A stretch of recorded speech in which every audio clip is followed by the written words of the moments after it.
Su soi moi rohu Ini borak to beta muna kong aron siam leta.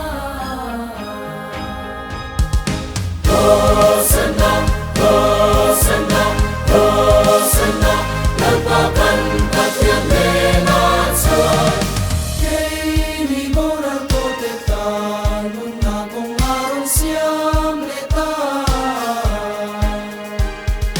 Hosana, Hosana, Hosana, lepakan patian menatsuan.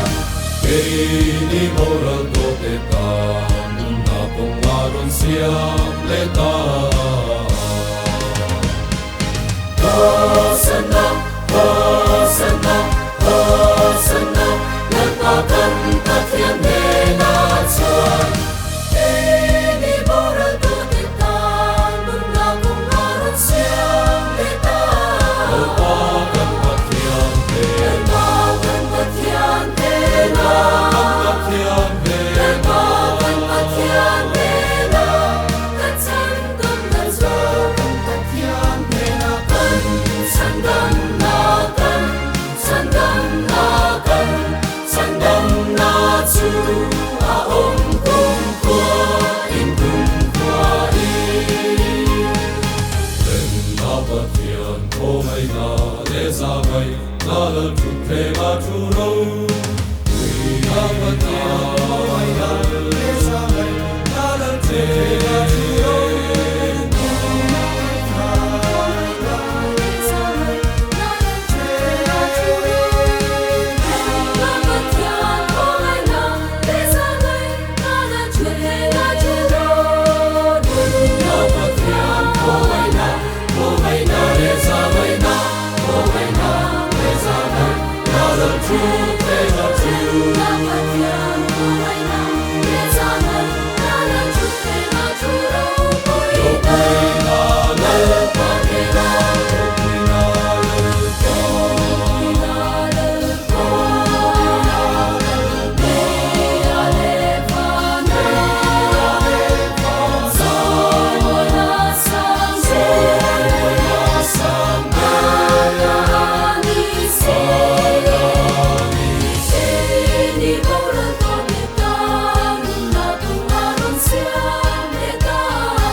Hosana, Hosana, Hosana, lepakan patian menatsuan.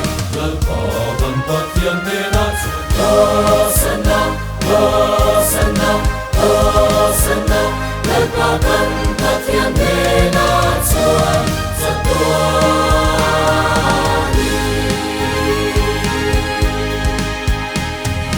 Tena patian komai na lesagai na lalchuk thema churau. Tena patian komai na lesagai na lalchuk thema churau.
Hosana, Hosana, Hosana, lepakan patian menatsuan.